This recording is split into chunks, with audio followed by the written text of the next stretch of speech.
Muy bien, muy buenas tardes, buenas noches a todos los amigos, hermanos que están aquí transmitiéndose ya en vivo. Estamos en este coloquio entre un pastor luterano y un pastor calvinista, así que son todos bienvenidos. Y recordándole también que puedas compartir este video para que así fluya y todos unidos, todos juntos podamos estar aquí compartiendo. Y también si hay alguna duda, alguna consulta, lo pueden hacer también en vivo para que los pastores o profesores también puedan ahí responder. Así que el tema de hoy es el peligro de la libre interpretación. Yo creo que ya muchos conocen a los invitados, ¿cierto? Han estado en otros programas como Mitos. También el pastor Esteban ha estado en los días sábados con la hora del café teológico. Y hoy tenemos un nuevo programa. Esperemos que este programa pueda seguir y todo depende de ustedes, para que también puedan, como nuevamente repito, compartir para que muchos también puedan conocer de este programa llamado Coloquio entre un luterano y un calvinista. Bueno, como algunos no conocen al pastor Andrés, más o menos su biografía se lo voy a nombrar para que lo puedan conocer, ¿cierto? Él es un licenciado en teología, es también licenciado en educación, mención religión, aquí en Chile, y profesor por la Universidad Mayor de Temuco. Pertenece a la Iglesia Luterana Confesional. Actualmente es miembro de la Comisión Global de Educación Teológica, perteneciente a CLC Internacional. Así que aquí lo vamos a presentar. ¿Cómo está, hermano Andrés? Hola, Cristian, buenas noches. Gracias nuevamente a ustedes por esta honorable invitación y bueno, esperamos aquí ser de ayuda y bendición a todos quienes participan hoy junto a nosotros. Muchas gracias. Bien, bien, pastor, muchas gracias. Y también vamos a presentar al pastor, ya lo conocen mucho, ha sido bastante conocido en su canal de YouTube, 1500 Reformadores 1517, y también en el programa La Hora del Café Teológico, ¿cierto? Pero para que los que no lo conocen, vamos más o menos a poder describir su biografía. Él es el licenciado en teología y también licenciado en educación, él es pastor Esteban Vázquez Cofré, 56 años, felizmente casado con Rosana Bello y padre de 3 hijos, Esteban Andrés, Estefanía Belén y Cristóbal Elías. 30 años de pastor en la Capilla Solideo Gloria, fundador de la Academia de Instrucción Cristiana 1517, es donde es profesor de teología clásica o confesional. Esteban Vázquez es autor de varios libros y textos que continúan impulsando la doctrina reformista de los siglos XVI y XVII. Así que damos bienvenida al pastor Esteban Vázquez Cofré. ¿Cómo está, pastor? Hola, Cristian. Muy buenas noches a todos nuestros hermanos. Un gusto volvernos a encontrar junto a nuestro colega luterano para conversar de temas importantes de la teología. Bien. Entonces, como ya lo hemos presentado, pastor Esteban, ¿le parece que también presentemos al pastor y licenciado Andrés San Martín? ¿Cierto? Ahí están los dos. En este caso estamos los tres. Claro. Bueno, y recordándole a todos, a los que están siguiéndonos, ya tenemos 35 espectadores, que pueden dejar sus preguntas, sus consultas y unirse a este coloquio, ¿cierto? Obviamente recordándole en el tema central, que es el peligro de la libre interpretación. De eso vamos a hablar, ¿cierto, pastor? Bueno, la idea es que la idea es que sea como una conversación del living, ¿no es cierto? Donde partamos, dialoguemos, preguntes, Cristian, las cosas que no se entiendan, representando a nuestro auditorio que está ahí. Así que vamos al tema. Ya, Pastor Andrés. Antes que todo, ¿cómo nació este tema, el peligro de la libre interpretación? ¿Por qué? La idea la propuso Andrés. Ya, entonces él tiene que hablar. Andrés, te escuchamos. Sí, bueno, bueno, dando vueltas por YouTube y también críticas que uno suele escuchar, ¿no? Es de que videos que se suelen ver o comentarios en donde se nos acusa al mundo protestante en general, luterano, calvinista, en realidad casi da igual, de que al no estar al amparo del Sagrado Magisterio de la Santa Madre Iglesia Católica, entonces nosotros corremos ese peligro, y espero que nuestros amigos hayan visto en el título la palabra peligro entre comillas, entendiendo la ironía, viendo que precisamente para esta gente, estos youtubers, apologetas católicos, para ellos acercarse libremente a las escrituras es en efecto un peligro, cosa que para nosotros precisamente evidentemente es una gran bendición, pero por supuesto esto amerita una respuesta mucho más dedicada que simplemente decir que esta gente está equivocada. Y también, en mi caso al menos, algo de eso quiero comentar más adelante, que lamentablemente el mundo protestante también se está en muchos casos alejando del libre examen de las escrituras. O sea, algo por lo cual la reforma tanto luchó, nuestros reformadores, nuestros padres reformadores, tanto lucharon, arriesgaron sus vidas para que la gente pudiera acceder libremente a las escrituras. Y hoy en día, más que el fuego de la Inquisición, el gran peligro es el fuego de la herejía que se intenta adentrar en nuestras iglesias. Esperemos que... Oye, Andrés, pero hay una diferencia entre la libre interpretación y el libre examen. Claro, porque Lutero habló del derecho al libre examen. Sí, depende del concepto que tengamos de interpretación, o sea, de libertad en primer lugar. ¿Qué es la libertad? Podemos acercarnos libremente a las escrituras. Esa es la gran diferencia, o a interpretarlas libremente. Sí, por supuesto. ¿En qué medida? En la medida en que nos acerquemos precisamente a eso, a las escrituras, y que las escrituras sean las que nos hablen a nosotros. Y nosotros, a hablar lo que nuestro discernimiento, obviamente guiados por el Espíritu Santo, logremos conocer o entender. O sea, en ese aspecto, tanto usted como su servidor, adherimos evidentemente a confesiones muy puntuales, con una redacción muy fina, con matices, evidentemente. No se puede afirmar que las confesiones calvinistas coinciden en un 100% con las luteranas. Eso por supuesto que no, pero precisamente ¿por qué sucede eso? Porque tanto los reformadores luteranos, así y a su vez los calvinistas, con Biblia abierta, examinando las escrituras, lamentablemente en este punto llegaron en algunos puntos a algunas conclusiones diferentes a las de los otros reformadores, pero no porque al estilo vaticano estén bajo el amparo o supuesto amparo de esa institución llamada magisterio, o en general la Iglesia Católica Romana, que finalmente no solo no les permite libertad, sino tampoco les permite examinar, ni mucho menos. Claro. Bueno, para ir haciendo esto un coloquio, ¿no es cierto? Te mencionaba eso, Andrés, porque yo soy profesor hoy día en el estudio bíblico. En la capilla estamos viendo un método de estudio bíblico. Y hoy día conversábamos sobre esto, la diferencia entre el derecho al libre examen, ¿ya?, y la libre interpretación, como dos cosas diferentes. Todos los cristianos tienen derecho a examinar que lo que su pastor está diciendo está en la palabra de Dios. Todos tienen el derecho a examinar, ¿verdad? Pero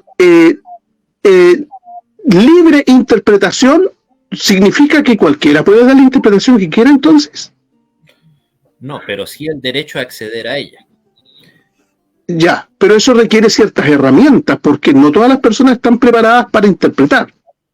No, y por supuesto nosotros, hoy siglo XXI, no vamos a ser tan arrogantes como para, en tu caso, decir yo sé más que Calvino, o en mi caso yo estoy mejor preparado que Lutero, aunque bien sabemos, hay comillas, hermanos, que piensan que hoy en día un traductor moderno bíblico puede conocer más el hebreo, el griego, y en este caso el alemán, que el Lutero, o el castellano, que Casiodoro de Reina, el Cipriano de Valera. Eso, o sea, quiere decir que esta gente se pone por sobre parte de nuestros reformadores y de los padres. Claro, en la hermenéutica se enseña que la Biblia tiene un sentido, un solo sentido. Porque si partimos de que tiene muchos sentidos, ahí, ¿no es cierto?, no hay como parar la cosa. Tiene un sentido. Y descubrir ese sentido exige ciertas herramientas, ¿no es cierto? Y una de las herramientas es el trabajo de la hermenéutica, que es la ciencia de interpretación. Algunas herramientas para hacer la exégesis. Ahora, no todas las personas tienen esas herramientas. Yo tengo muchos hermanos que son nuevos creyentes y no tienen esas herramientas en nuestra capilla. Entonces, yo creo que derecho a la libre interpretación no es lo mismo que derecho al libre examen. Ya todos tenemos derecho a examinar, pero para interpretar debes tener ciertos conocimientos. Conversábamos hoy día. La Biblia está escrita en español, a lo menos debes saber leer bien. Claro, evidentemente. Antes de interpretar. Aprender a respetar las comas, los puntos, tener un vocabulario, ¿no es cierto?, que te permita conocer las palabras, principalmente las palabras de Casero de Reina, concupiscencia, por ejemplo, ¿no es cierto? Vetusto. ¿Ah? Vetusto. Palabras como vetusto, antiguo. Vetusto. Bien, vetusto, claro. Sí. Yo creo que me estaba diciendo, Betú me estaba diciendo. Yo tengo un Vetusto. ¿Sí? ¿Cómo consideremos estos conceptos? O sea, libre interpretación en el sentido de que nadie me puede forzar a mí, o no debería, simplemente abajo el argumento de la autoridad, qué sé yo, digamos, ok, porque yo soy luterano confesional de la ala alta, entonces tenemos derecho a que las demás personas no interpreten la Biblia. ¿Por qué en el caso de su servidor adhiero a las confesiones luteranas, que obviamente las considero con mayor, no las considero, las sé con mayor eficacia interpretativa que la mía, porque mi humilde conocimiento y discernimiento de las escrituras, que evidentemente el discernimiento es un don de Dios, que nos ha dado a todos, me hace llegar a la conclusión de que la interpretación en este caso de las escrituras, de la doctrina cristiana que entrega las confesiones luteranas es la correcta. Pensar lo contrario, insisto, sería una especie de autoatrofiar mi discernimiento. No quiere decir, insisto, o sea, evidentemente para los luteranos confesionales la regla hermenéutica es ley y evangelio. Esa es la clave de toda la hermenéutica. Sí. Ahí hay una regla hermenéutica, ¿te fijas? Ley y evangelio. Claro, pero hay otras tantas. El texto se interpreta de acuerdo al contexto, la palabra se entiende de acuerdo al contexto que se usa. Mira, yo tengo aquí un texto que se llama La doctrina protestante que corta los hilos del titiritero. Ya, ya, es un folleto, y dice, volviendo a la dieta ante la que valientemente compareció el monje agustino, Martín Lutero, es necesario rescatar el pequeño discurso que hizo en su defensa. Ante la acusación de herejía y la solicitud de que se retractase, Martín dijo: dado que su serena majestad y vuestra señoría exigen una respuesta simple, os daré una sin cuernos y sin dientes. En estas palabras: a menos que esté convencido por el testimonio de las escrituras o por razón evidente, estoy obligado por la evidencia escritural. Mi conciencia es cautiva de la palabra de Dios, no puedo retractarme, no me retractaré de nada, porque no es ni seguro ni recto actuar contra la propia conciencia. Esta es mi postura, no puedo hacer otra cosa. En este discurso es posible encontrar las dos firmes columnas de la doctrina protestante que se transformarían en la doctrina de la libertad. Primero, el derecho al libre examen de la religión, ¿no es cierto? El derecho al libre examen. Y segundo, la libertad de la conciencia. Cuando hablamos del derecho al libre examen de la religión, es decir, que la fe es un asunto entre Dios y el hombre. Dios ha hablado en las Santas Escrituras para que conozcamos su revelación, por lo tanto, es prerrogativa de todo hombre leer esa revelación sin necesidad de que se nos imponga el sentido que la Iglesia quiera darle.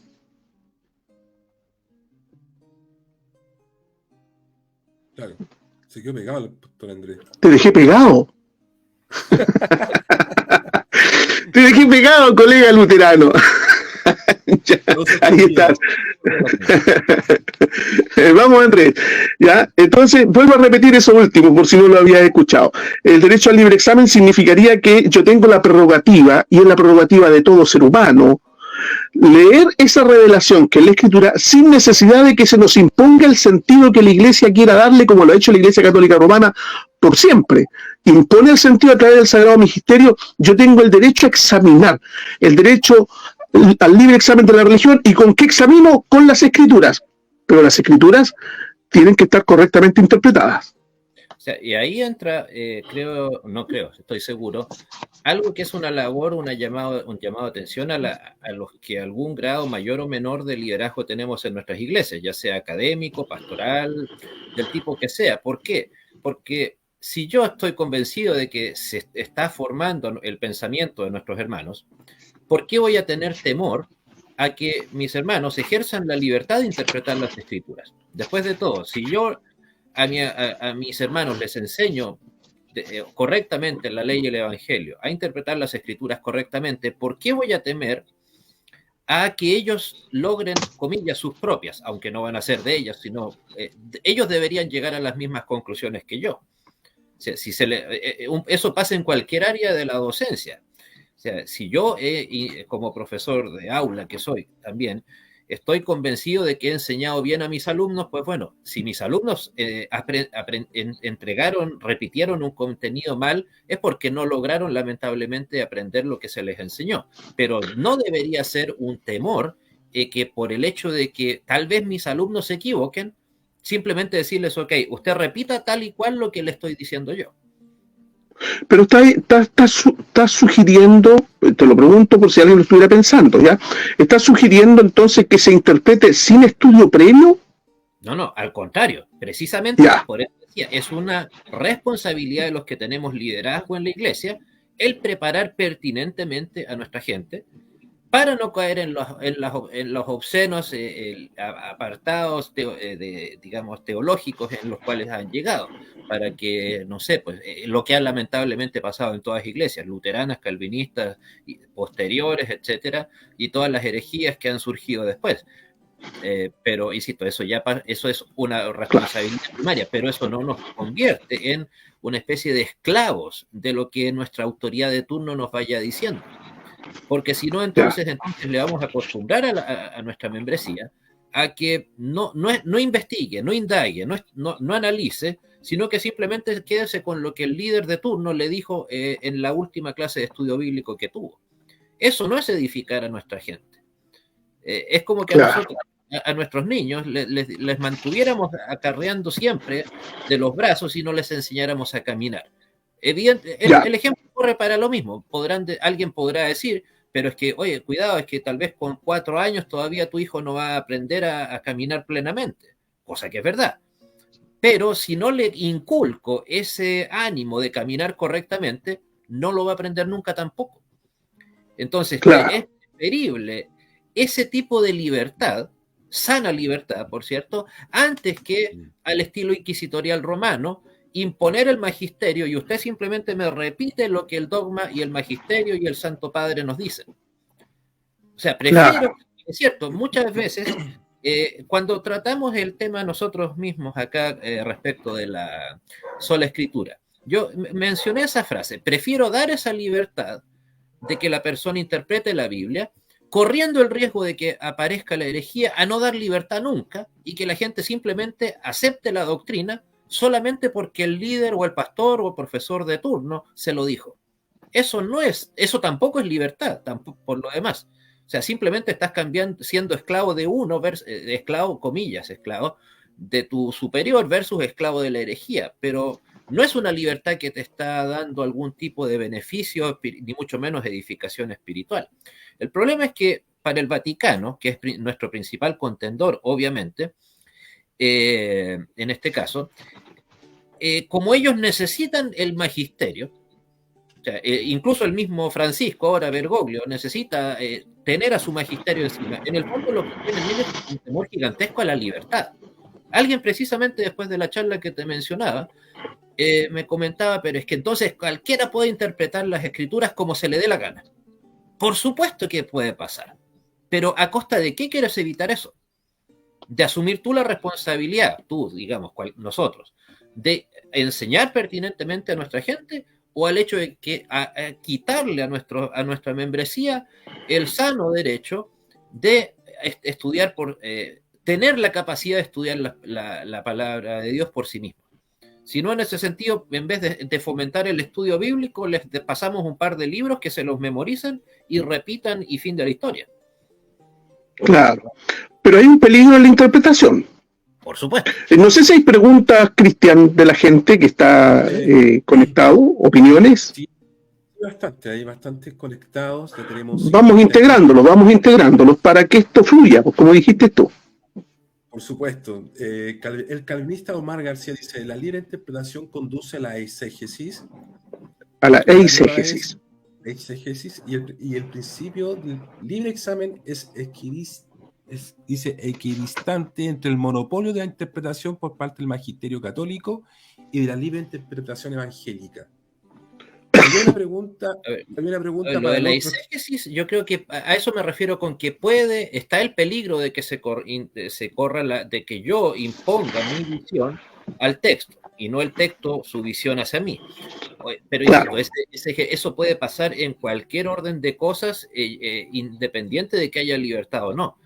El punto es, claro, ¿somos capaces de entregarles o queremos entregarles nosotros a nuestra membresía las herramientas para hacer una correcta exégesis? Ahí, por eso decía claro. lo que Y también el punto es este: yo entrego las herramientas, pero ¿estás dispuesto tú como alumnos, como alumno, si yo te entrego las herramientas, cosa que hago en mi comunidad, ya, si yo te entrego las herramientas, ¿tú estás dispuesto a esperar, manejar bien las herramientas para después ponerte a enseñar? Porque si no estás dispuesto a esperar, es como un cirujano que no termina su carrera, que no logra entregar su tesis doctoral y se va a hacer la cirugía a alguien y termina matándolo. Entonces, yo entrego las herramientas, pero ¿estás dispuesto a esperar que tengan las competencias? Es decir, que la experiencia, el continuo trabajo, te ponga en la posición de maestro de las escrituras, porque nuestros pastores de la Reforma, todos ellos fueron instalados como maestros de escritura, pero tuvieron que estudiar y tuvieron que rendir exámenes, cosa que el evangélico común no quiere hacer. De hecho, recordemos, Lutero, no conozco obviamente tanto como tú la biografía de Calvino, pero Lutero fue profesor antes que reformador. O sea, Lutero llevaba años de ejercicio de la docencia antes de siquiera asomarse a escribir sus documentos. O sea, no es que se haya tomado este trabajo de un día para otro, ni siquiera de un año para otro. Y como abogado había aprendido normas de interpretación, hermenéutica. Claro, de hecho, y las aprendió antes de ser teólogo, en efecto. Sí, luego las aplicó. Entonces, para que la gente no vaya malentendiéndonos, por eso te pregunto, o sea, yo también creo que todo hermano debiera tener la capacidad de interpretar las escrituras, y para eso nosotros tenemos que entregar las herramientas. Pero también espero que los hermanos tengan la tranquilidad de ser capaces de ejercer ese oficio y no ponerse a ejercerlo antes de manejar las herramientas. Claro, y eso así como está el llamado a la iglesia, a los líderes, a la responsabilidad, está en ese caso también el llamado a los que vienen detrás, el llamado a la humildad. Claro, eso. Y además, no solamente se trata de interpretar, si no todos en la congregación o en la iglesia tienen el don de la enseñanza, así como no todos, es que a veces nos pasa esto porque todos creemos o solemos creer, y tal vez hasta es parte casi de nuestro ADN, de que el pastor es un experto en todo. Que el pastor debe ser un experto predicador, que hace todo. Experto consejero, ¿perdón? El que hace todo. Claro. El que canta, el que predica, el que coordina. Pero a veces, o sea, y por lo tanto, si alguien que no tiene el cargo, el título de pastor es visto como alguien que no tiene derecho a ejercer ningún cargo, digamos. O sea, insisto, yo no me considero, por ejemplo, un buen homileta, no me considero un buen predicador. Creo que esa no es mi parte de las cosas que atributos aprender. Sí me considero un buen profesor, obviamente, si no, no haría clases. Pero también, o sea, uno, asumir cuáles son nuestras limitaciones, y la membresía también tiene que asumir que tiene que derivar en las personas pertinentes este tipo de cargos. Y a su vez asumir la voz del maestro cuando les está enseñando. Después de todo, para eso fue nombrado, nominado, como según sea el caso, ya sea a nivel congregacional o... pero también está, insisto, esto es él dice, esto está asociado necesariamente al discernimiento. Y el discernimiento, ahora, el creyente lo debe ver como un don de Dios, y uno que por lo tanto debe permitir que fluya. Y eso, sentado simplemente, sentado escuchando, no va a fluir nunca. Ahora, alguien ha hecho, sí, dice, ¿y cómo sé que tengo ese llamado? ¿Cómo sé que tengo ese don de maestría?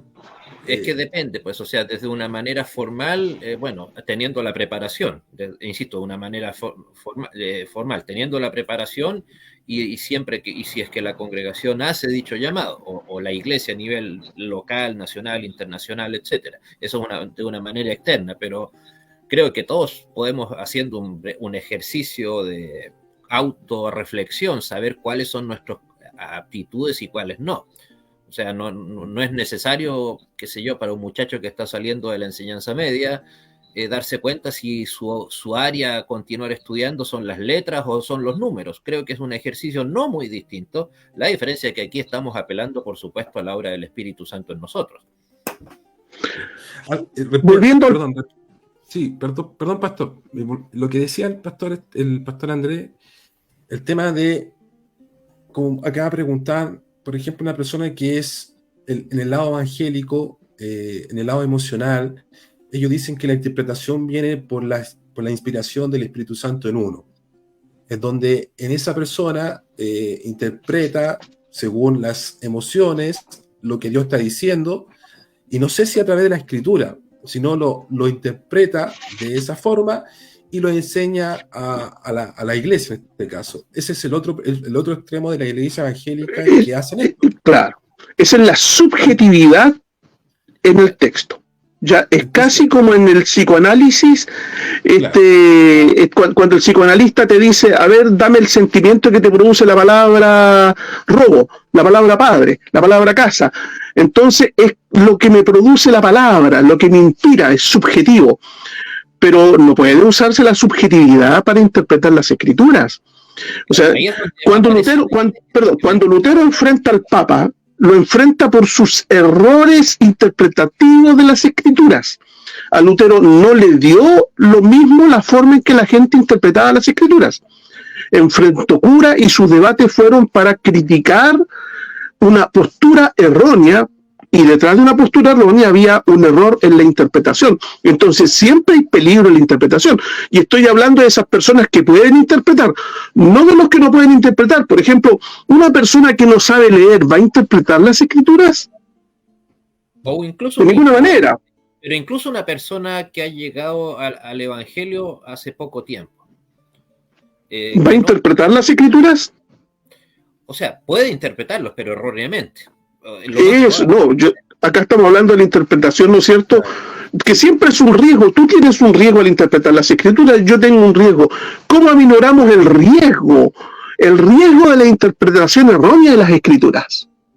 De manera, a mi opinión, bien fácil, acercándonos a la palabra de personas, gentes que estén en un mejor rango que el que tengo yo, en primera instancia. Ya, o sea, tendrías que aprender, ser discípulo de otros.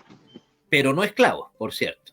Que eso es no, indudablemente. Seguramente el cura católico me va a decir que él, como cura católico, se pone a disposición del magisterio. No, ellos no se ponen a disposición del magisterio. Ellos se ponen como esclavos del magisterio sin la más mínima capacidad de interpretación bíblica. Porque después, es cierto, los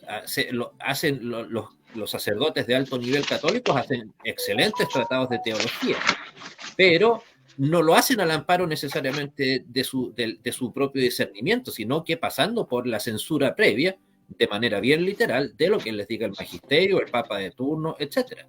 Por eso, por mucho que insistan en que el Vaticano mantiene una sola doctrina, basta con ver las variantes que hay entre el Papa actual y el anterior. Y ni hablar con el anterior, o sea, el actual es un liberacionista, el anterior era un ultradogmático, no era mariano, versus Karol Wojtyła, que era fanático mariano. Entonces, no pueden decir tampoco que ese aparente peligro del libre examen, de la libre interpretación, eso está cubierto o subsanado por el magisterio y por el papado. Pero, por cierto, un punto que no quiero olvidar, recordemos, la libertad siempre va a ser un peligro, tanto en el aspecto social, económico, político. Así como puedo tener a alguien que, no sé, pues las cuantas veces podemos verlo en la televisión, casos en donde se hace reportajes a gente que se ganó algún tipo de lotería, que se convirtió millonario de un día para otro. Están los ejemplos en donde una persona supo administrar bien, con su libertad respecto de su dinero, y siguió siendo más millonario de lo que ya era. Y otros tantos que terminaron peor de lo que estaban originalmente.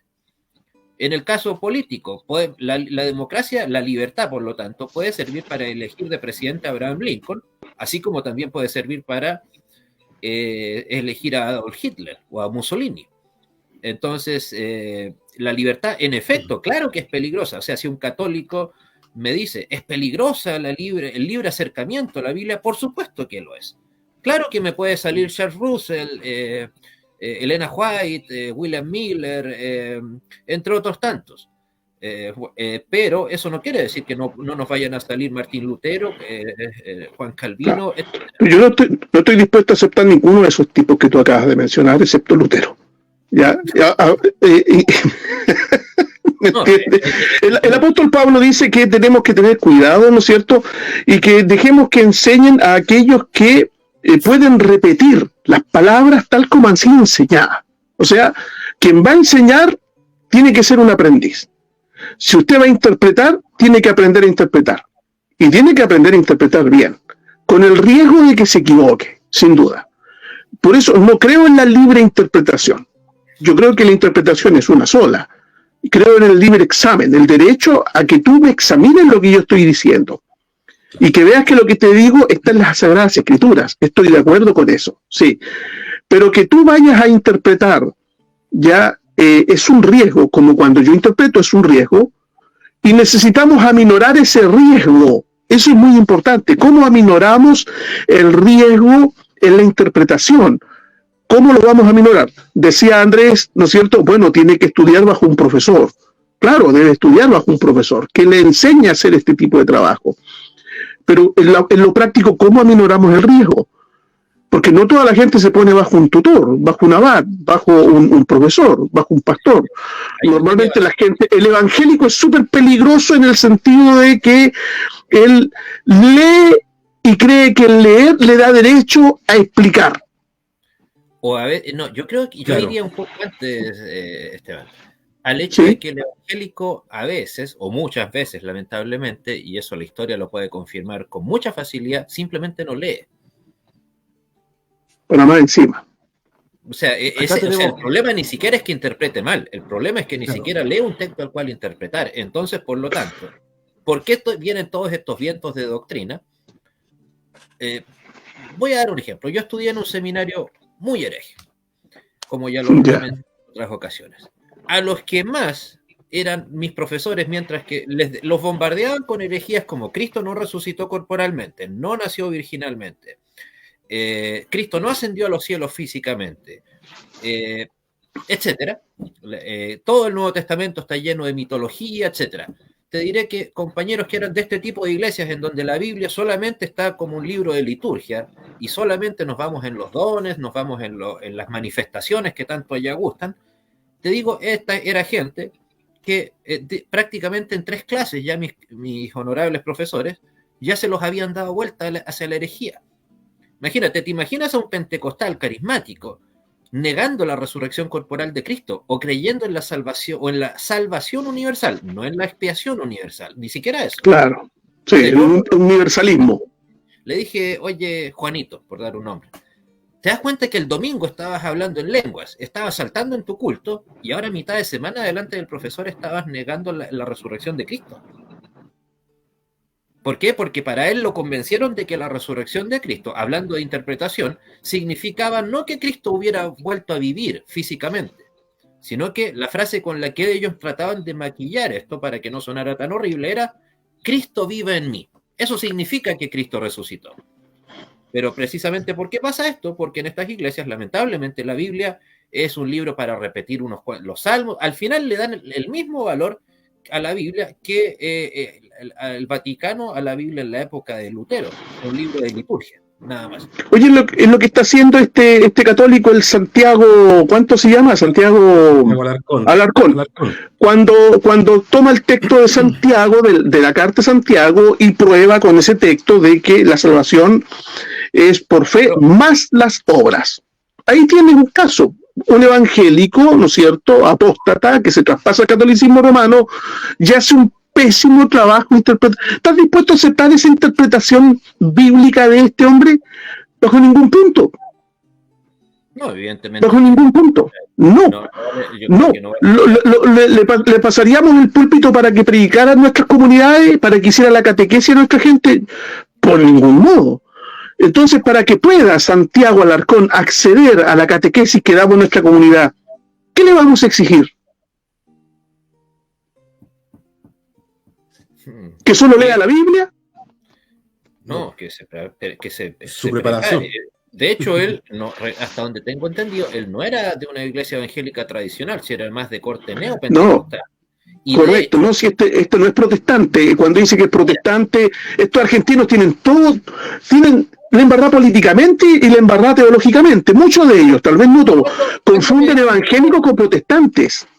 Yo cuando me di cuenta que este hombre era un charlatán, cuando todavía, y eso por ahí está escrito en un comentario que le hice en YouTube, cuando este hombre todavía era un supuesto evangélico, que a mi opinión nunca lo fue. ¿Por qué? Porque él en un programa con otro personaje, también supuestamente evangélico, según la opinión de ellos, despedazaban la infalibilidad de la Escritura. Y él mismo reconocía que no aceptaba la doctrina de la sola Escritura, que eso no le cuadraba. Entonces, ¿qué te puedes esperar? Ok, pero entonces ahora no quieres sola Escritura, pero sí quieres solo Santo Padre, quieres solo Santo Magisterio. Entonces para que acceda, vuelvo a la pregunta, a la pregunta entonces, Andrés, para que acceda a la plataforma de YouTube, por ejemplo, a dar clases, para que acceda a la catequesis, para que acceda a dar el estudio bíblico en tu capilla, en mi capilla, para que acceda, para que pueda hacerlo, ¿qué le vamos a exigir?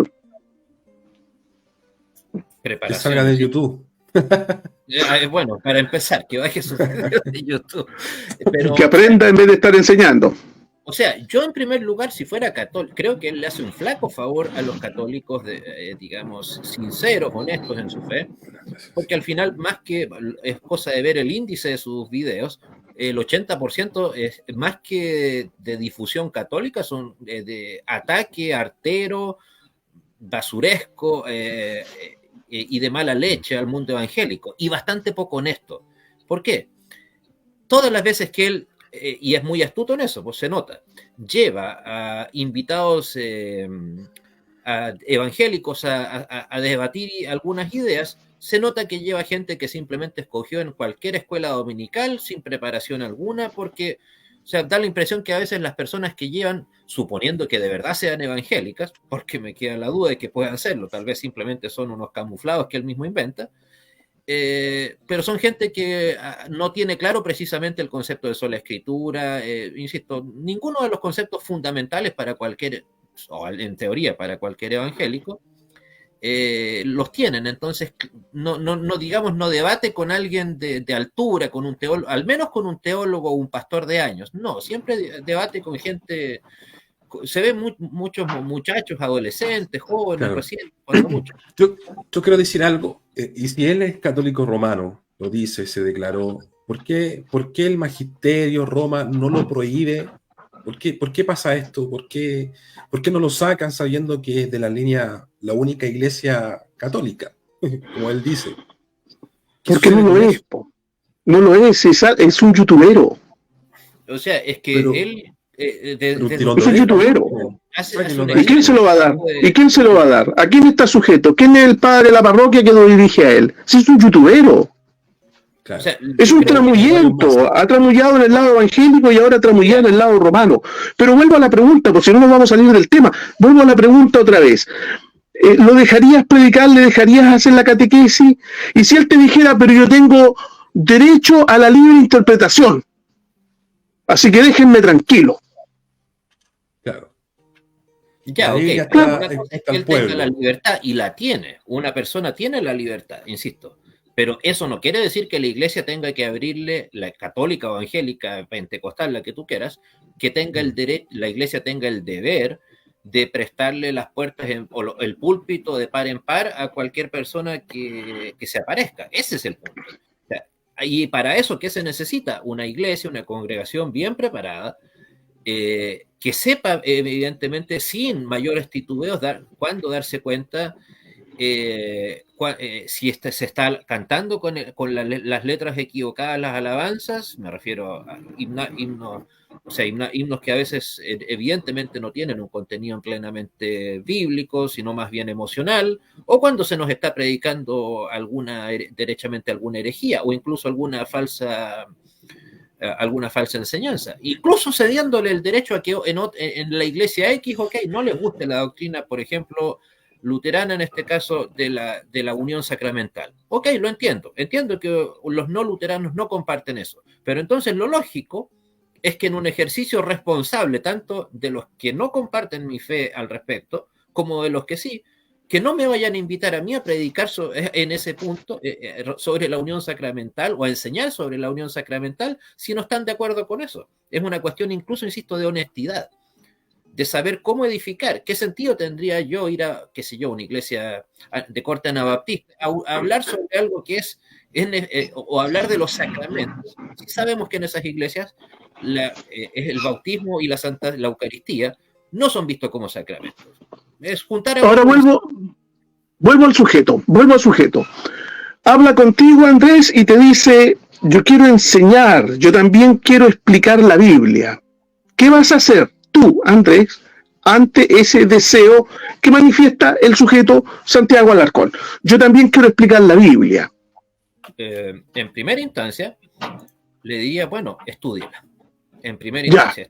Por ahora, lo siento, un recién llegado, literal y metafóricamente hablando, no se le puede prestar el púlpito, ni la cátedra, ni siquiera el canal de Facebook o de YouTube que pueda tener una iglesia.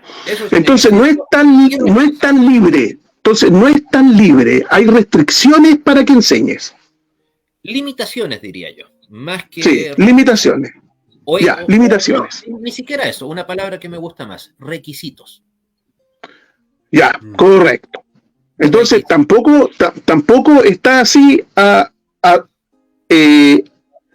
todo potrero la cosa. No, claro, evidentemente, sí, insisto, el punto para mí del libre examen apunta en el sentido de que no le voy a negar a la gente el derecho a que estudie la Biblia por sí sola, sin la previa censura, aunque sea mía. Digamos, me ponen a cargo de una mega iglesia a nivel mundial y yo digo, ok, pero solamente se estudia lo que yo leo. Ese es para mí el punto.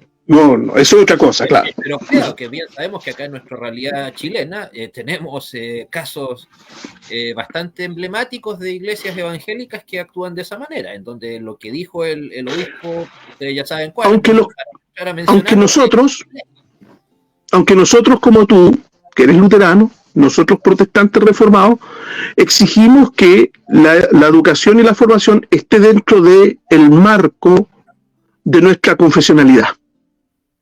En primer lugar, claro, por supuesto. ¿No es cierto? ¿Te fijas? Entonces hay una delimitación. Debe estar dentro del marco de la confesionalidad. ¿Por qué? No porque la confesión sea la norma que norma, sino porque la confesión... La confesión articula correctamente la doctrina de las Escrituras por largo tiempo. Eso es lo que hace. ¿Te fijas?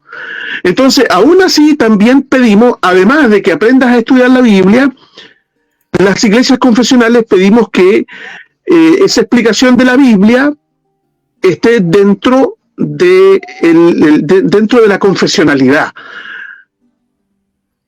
Evidentemente, el problema, para nosotros es evidente, el problema es que lamentablemente ese no es el caso de la mayor parte de nuestros amigos evangélicos, en donde no tienen confesionalidad. Precisamente, a mis espaldas la tengo, aunque no lo crean. Tengo la Confesión Bautista de Fe de Londres de 1681, la segunda, perdón. Ya. Ok, pero te aseguro que ningún bautista decisionista al estilo Billy Graham debería aceptar esa confesión. siendo que es la confesión bautista por excelencia. El decisionismo no tiene lugar ahí. El milenialismo dispensacionalista tampoco. No estoy diciendo que sea muy cercano a ella tampoco, por cierto. Pero insisto, el problema con la confesionalidad es que tal vez el mundo evangélico, en general en Latinoamérica, al final terminó siendo una agrupación de iglesias no católicas.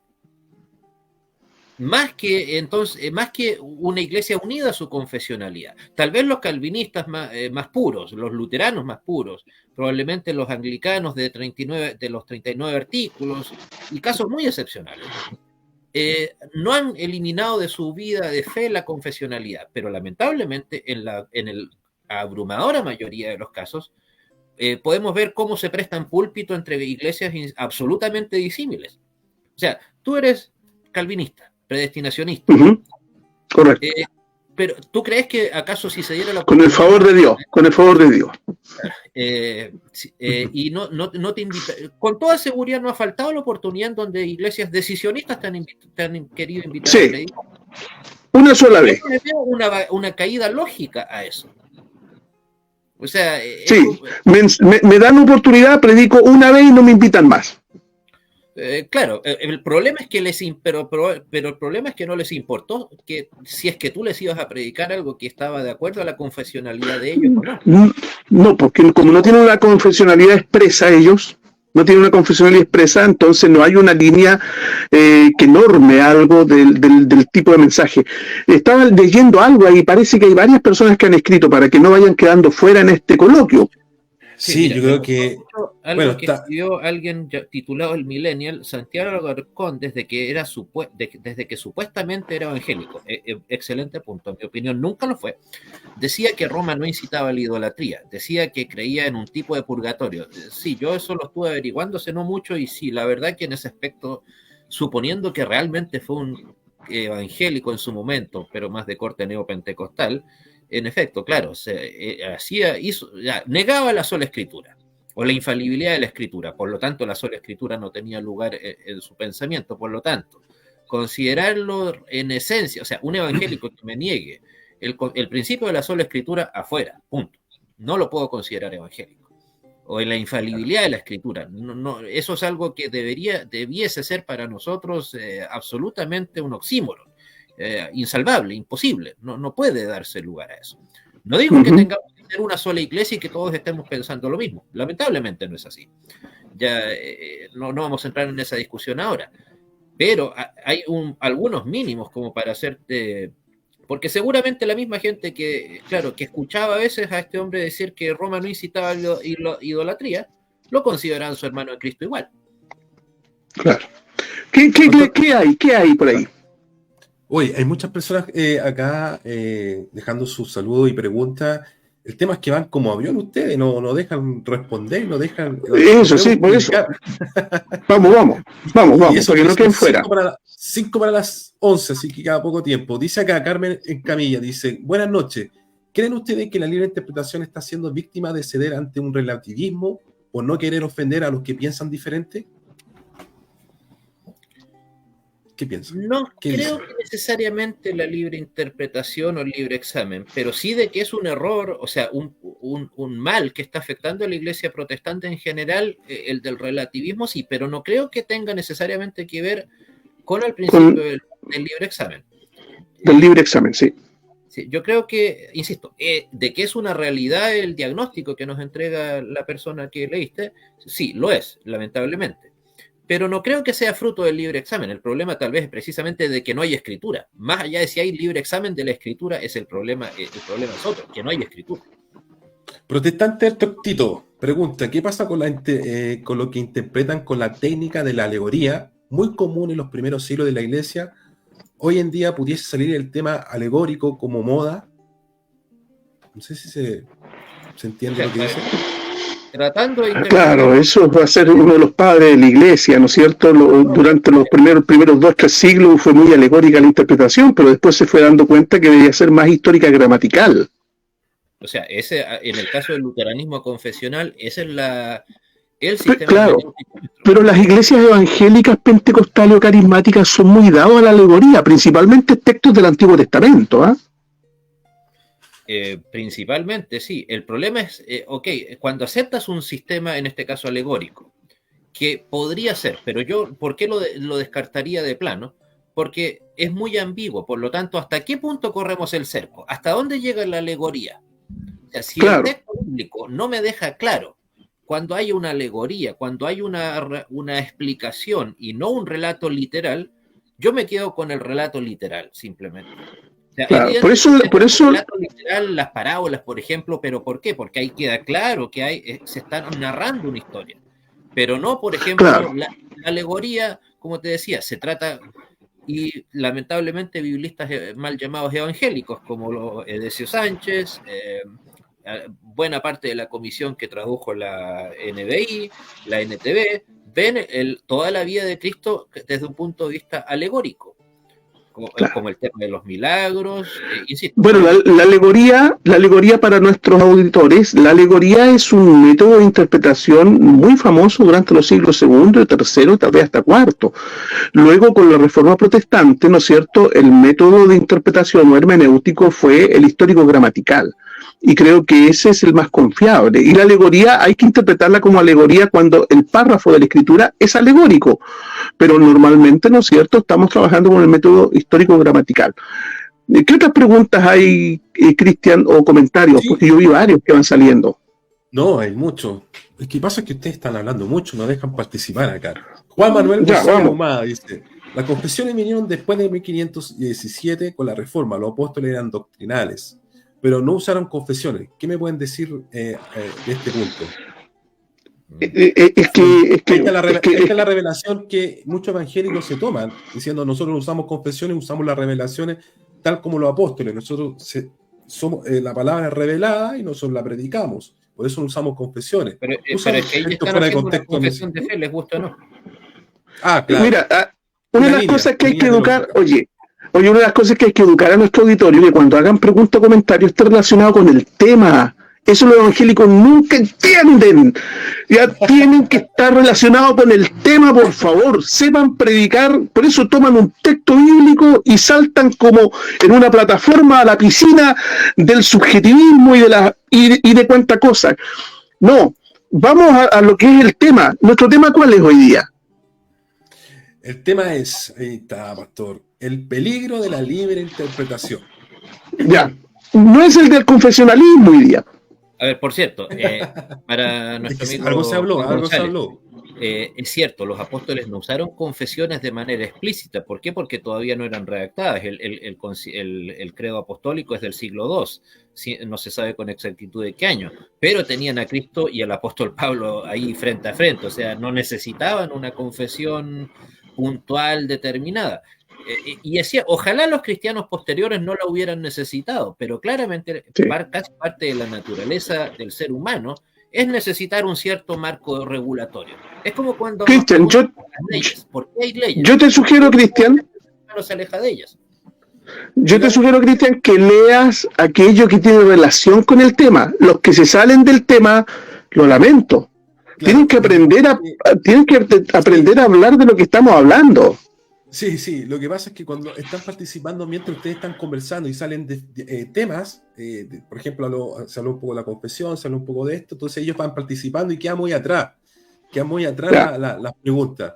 Hay varias preguntas, pero quedaron muy atrás que fueron respondidas mientras que ustedes estaban avanzando, así que yo creo que de más está... Ya, pero vamos a algo que tenga relación con el tema de los comentarios. Claro. Claro. Estamos buscando allá. Mira, algunas herramientas para la interpretación, ya para que no sea tan libre interpretación, que no tenga parámetros, sino que la interpretación esté dentro de algunos parámetros.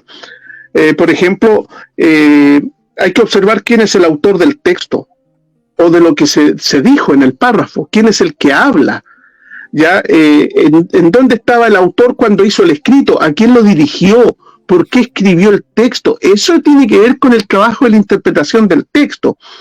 El propósito por el cual se escribe o se dice tal cosa, el discurso o cualquier, no sé, el párrafo, cuál es el propósito que tiene, cómo está arreglado el material para alcanzar ese propósito, qué argumentos son los que presenta el autor, aspectos geográficos y culturales, porque la Biblia es un libro divino y humano. Como es humano, entonces está escrito dentro de una cultura, en un idioma determinado, con un objetivo preciso. Oye, la interpretación, para que sea exacta, ¿ya? O se acerque a la exactitud, no voy a hablar de infalibilidad, pero que se acerque a la exactitud, hay que considerar estos detalles en el trabajo de interpretación. Hay que enseñarle a nuestra gente a interpretar las escrituras.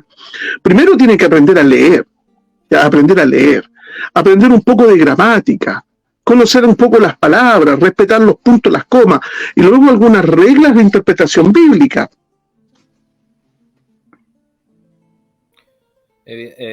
Hablando de preguntas, aquí el Millennial nos pregunta ¿cómo responder a un romano cuando me dice que yo sé que mi interpretación es la correcta y no la de él? ¿Qué determina una interpretación correcta?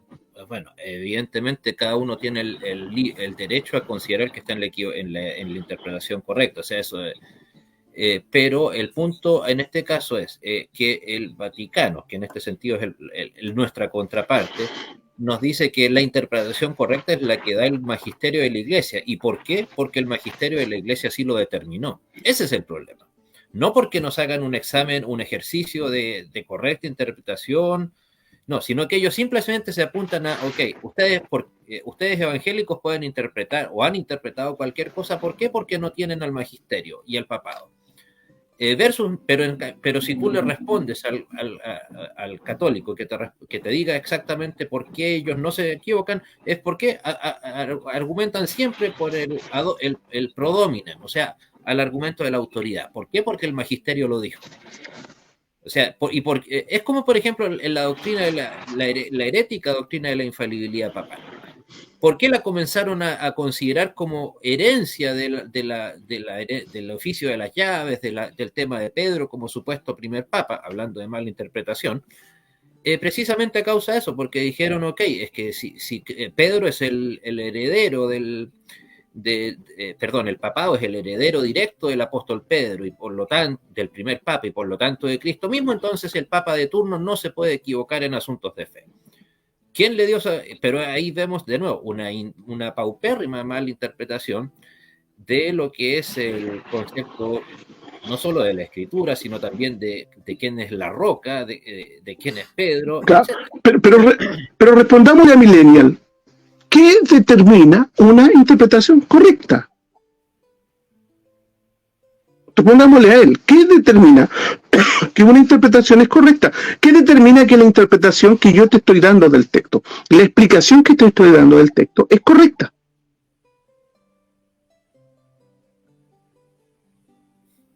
Bueno, evidentemente puede resultar casi un argumento circular, pero de que sea en consonancia al resto del texto bíblico. Que esté de acuerdo con el texto. Claro. O sea, el texto oscuro se interpreta con textos claros. O sea, así de simple, los textos oscuros. Es una especie de argumento circular, pero es un argumento pertinente igual. O sea, la Biblia me tiene que, o la interpretación de la Biblia me tiene que llevar a otro versículo bíblico necesariamente y complementarse, pero no necesariamente a ir afuera, ya sea el magisterio o incluso las obras de Lutero, de Calvino, etcétera. No, ¿por qué confiamos en Lutero y Calvino? Porque cada uno de nosotros, según nuestro entendimiento discernimiento de las escrituras, llegamos a las conclusiones de que Lutero y Calvino en tales y cuales puntos no se equivocaron. Pero mira, cuando yo doy un estudio bíblico, le digo a Millennial, cuando yo doy un estudio bíblico, yo normalmente voy a dar un estudio bíblico y me voy a quedar con aquellas cosas que son claras en el texto. Las cosas que están claras en el texto son tan claras que son indiscutibles. Por lo tanto, ¿qué determina que la interpretación es correcta? La claridad que el texto mismo tiene sobre el punto en cuestión. Y cuando el texto no tiene claridad, bueno, buscamos si acaso en otras partes escritas por el mismo autor vuelve a repetir la idea de forma más clara. Por lo tanto, si la vuelve a repetir, como por ejemplo para entender algunos conceptos de la carta a los romanos, tenemos la carta a los Gálatas, o para entender algunos conceptos de la carta a los Gálatas, tenemos la carta a los romanos. Y hacemos un paralelismo, ¿no es cierto? Y las explicaciones más claras, que están relacionadas con el punto, definen la cuestión. La escritura misma va definiendo el asunto. Yo no me quedo en las cuestiones difíciles y profundas. Por ejemplo, cuando el apóstol Pablo dice, hoy día hablaba de esto en el estudio bíblico en la capilla, cuando el apóstol Pablo, hablando del hijo de perdición, dice, y vosotros sabéis lo que hasta ahora lo detiene. Parece que los receptores de la carta, que eran los tesalonicenses, sí sabían qué era lo que lo detenía porque Pablo ya se los había dicho, pero en la carta no lo dice. Ni en la primera carta a los tesalonicenses ni en la segunda carta a los tesalonicenses dice quién es el que detiene al hijo de pecado. Si no lo dice, yo tampoco lo digo porque no está dicho. Así es simple, ¿te fijas?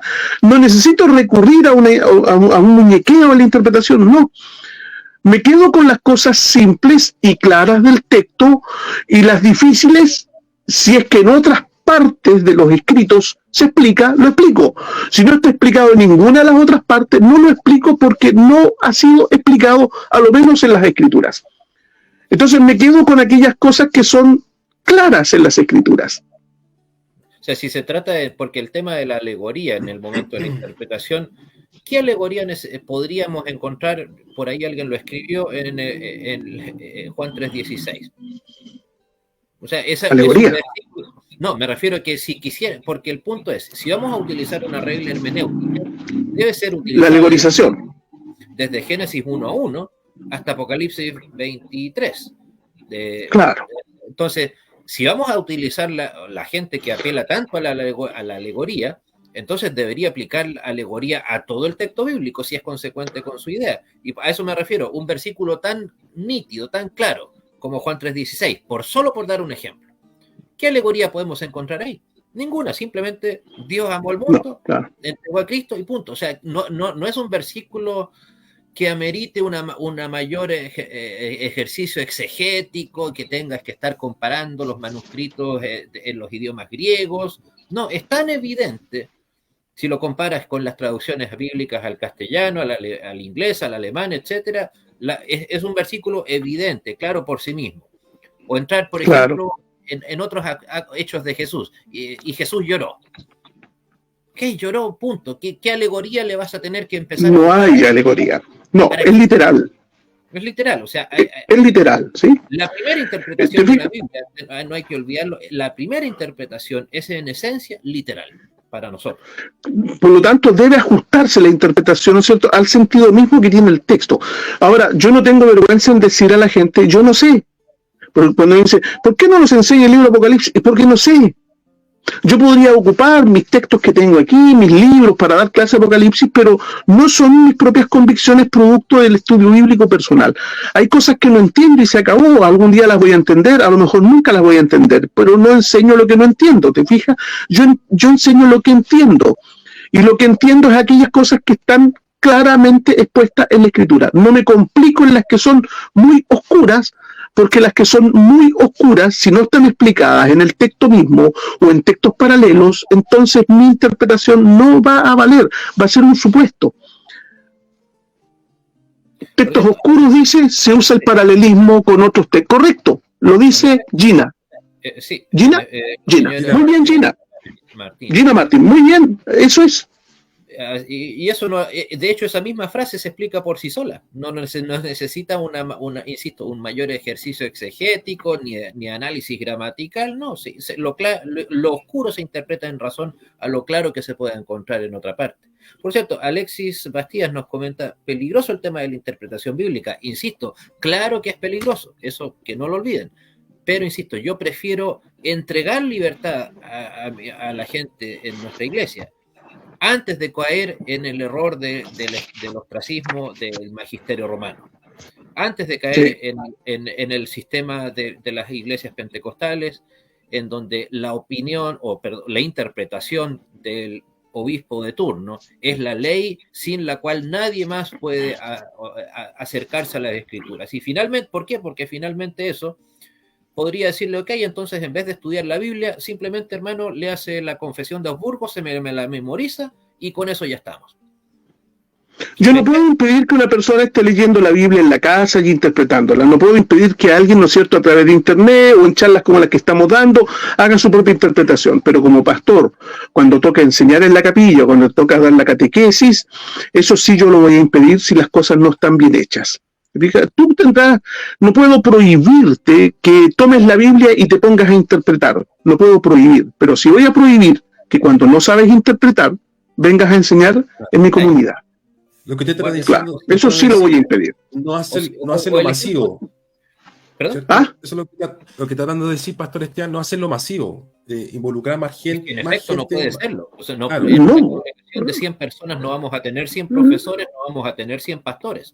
Claro. Y está bien que así sea. O sea, hasta las mismas epístolas paulinas nos hablan de ciertos dones que tenían unos y otros no. Correcto. El mismo Pablo no nos deja claro que él tuviera, que insisto, el don de la visitación pastoral. Evidentemente, claro, la enseñanza lo tenía, pero no sabemos si él era necesariamente un obispo al estilo de que lo entendemos hoy. Hay muchas funciones que claramente él se consideraba, o sea, sí, evidentemente no tenía una muy buena opinión de sí mismo, Pablo. No hago el bien que quiero, sino lo que aborrezco, eso hago. No nos da a entender que él haya sido un gran predicador, por ejemplo. Claro. Escritor, ahora, predicador, puede que sí, puede que no. El que tengas la Biblia en la mano no de ninguna manera significa que tengas el don de enseñar. ¿Ya? El tener la Biblia en la mano no te hace maestro, porque tengas la Biblia en la mano en el idioma común del pueblo, en este caso el español. Eso no te hace maestro. Tienes la Biblia en la mano, lee y ejerce el derecho al libre examen para ver si lo que tu pastor te enseña está allí, en la Sagrada Escritura. Pero que tengas la Biblia en la mano no te vuelve un maestro, ni te da el don de la maestría. Eso que quede muy claro. O sea, nuevamente, ¿qué más hay por ahí? Con la responsabilidad de la iglesia en su totalidad, de preparar a su gente. Y a su vez, sí, del hermano, que está ya sea nuevo o de años, de asumir cuáles son sus limitaciones, cuál es la necesidad que tiene de prepararse, de fortalecerse, y como dices tú, no todos van a tener el don de la enseñanza. Es más, incluso, no todos los que ejercen cargos de liderazgo en la iglesia deben necesariamente tener el don de la enseñanza. No. Y por cierto, no es una queja ni una crítica, es simplemente un hecho, nada más. Claro. No todos, sí, ¿son todos maestros? No son todos maestros. ¿Son todos apóstoles? No. El problema es que, como te digo, por esa pastorcracia que a veces se ve en algunas iglesias, se asume eso, lo que decíamos al principio, que el pastor es un experto en todo, un papastrol, claro, que lo tiene que saber todo. Desde yo estoy... la congregación por acá hasta decían, administrar las finanzas. Por acá decían un nombre orquesta. Claro. Yo estoy en contra del pastor, ¿no es cierto?, que no enseña a su gente a estudiar la Biblia. A lo menos a tener un estudio básico para que haga su devocional personal. Si no estoy diciendo que sea puesto en un seminario. Y muchos pastores, ¿no es cierto?, no entregan estas herramientas porque así ellos se mantienen únicos. ¿No sé? Ellos son los únicos. Se van a quitar la pega, pastor. Esos son los papas evangélicos. Que lamentablemente son muchos. O sea, pero también el que lee la Biblia, y esto otro, que quede claro, el hecho de que tú leas la Biblia y hayas aprendido un método no te da derecho a quitarle la pega a tu pastor. Además, o sea, claro, a eso me refería yo. Tampoco. La iglesia tiene una responsabilidad y a su vez el hermano tiene que estar en humildad al respecto y reconocer que si tiene poco tiempo, el que le lleva más tiempo, el que lleva más preparación, debe tener primacía sobre él. Me gustó lo que dice Paola Orellana y mira. Hay que proteger a la congregación de malos maestros, no solo de los falsos. No solo de los falsos maestros, también de los malos. Muy bien, Paola. Hay malos, sí, malos maestros, no son maestros. Para el emblema de un seminario está genial esa frase. Exacto, insisto, sí. Perfectamente de hecho es algo que tal vez todos los que aquí han pasado por una universidad lo han escuchado, pero sí, ¿cuál es la tradicional crítica que hay a los profesores universitarios? Que la mayoría de ellos son, qué sé yo, si son ingenieros, están dando ingeniería, son excelentes ingenieros. Si es derecho, son excelentes abogados, pero no son docentes necesariamente. Por lo tanto, la capacidad de dar una buena clase en una universidad, yo creo que a todos los que hemos pasado por una, nos ha sucedido eso, que a veces nuestros más doctos profesores son pésimos docentes. Una cosa, como en el comité del cual tengo el honor de estar parte en mi amada iglesia, una vez comentábamos eso, el hecho de tener conocimiento de algo, en este caso de alguna doctrina, no nos convierte eminentemente en buenos profesores de eso. Claro. En el caso nuestro, podemos, qué sé yo, saber un excelente griego, un excelente hebreo, supongamos, lo ignoro. Pero eso no me convierte en alguien con la capacidad de enseñar pertinentemente ese griego y ese hebreo. Más allá de simplemente repetir. Y con eso le estamos haciendo un favor a nuestra gente. Hermanos, tenemos 1:15 y se me va a apagar el celular. No, pastor. Oye, es que es 1 hora. Sí, es bueno que guste, pero si endulza demasiado, la gente nos va a pillar muy latero después. Hoy, acá, Enfoque Teológico dice, excelente exposición, pastor. Excelente. Sí, bueno, sí, dice, es un buen tema. Fuego 35, necesitamos más maestros como usted, dice. Bendiciones. Gracias, amigo. Gracias, sí.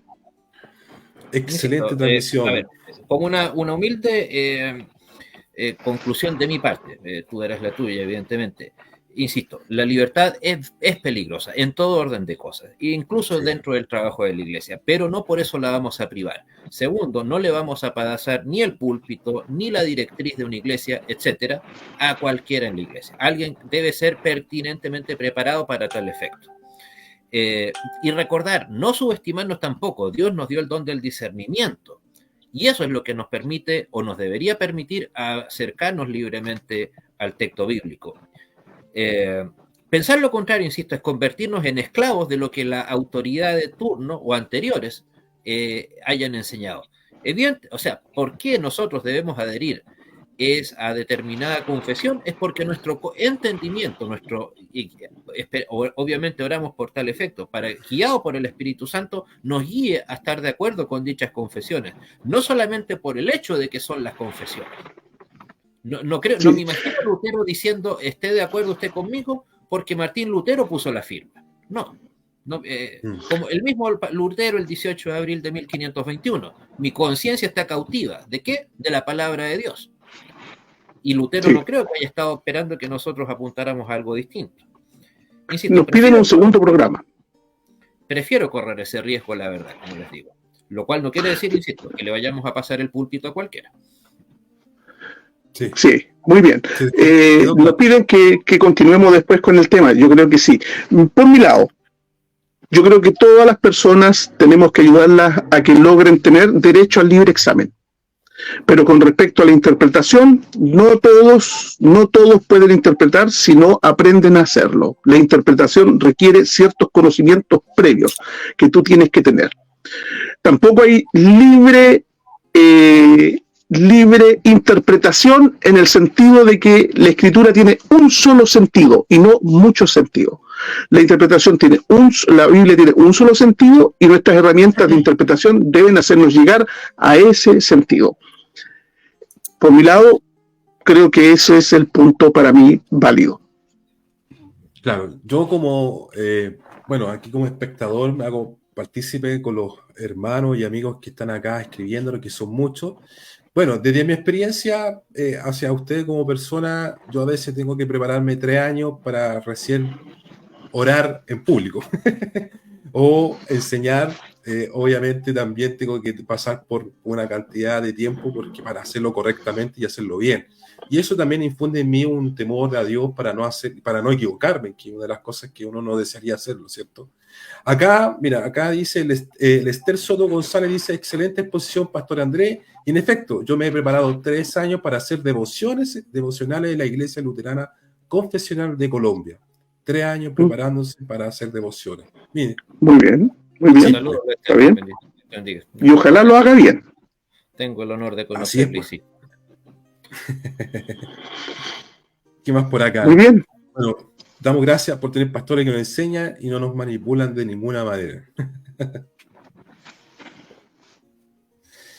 Bueno, ha finalizado el programa, Sí. Pastor. Para la próxima, cargue su celular, deje todo bien conectado, por favor. Oye, muchachos, yo le dije 1:20, llevamos 1:20. Es que así el coloquio, Pastor, no sabemos. No, yo no quiero aburrir a la gente que me ve tantas veces en diferentes asuntos. Es que la gente no quiere irse, Pastor, son más de 60 personas conectados, no se quiere Oye, ir, muchas gracias por eso. Pero vamos a tener otro encuentro, sí. Así Sí, es. o si no, esto se vuelve carismático esto. Claro, sí. Claro, vamos a hacer nula salus extra receptus, ya sabes. Claro. Es que la gente quiere quedarse para aprender tanto y así poder enseñarlo y tener una libre interpretación de la escritura. Por eso quieren quedarse, para aprender mucho más.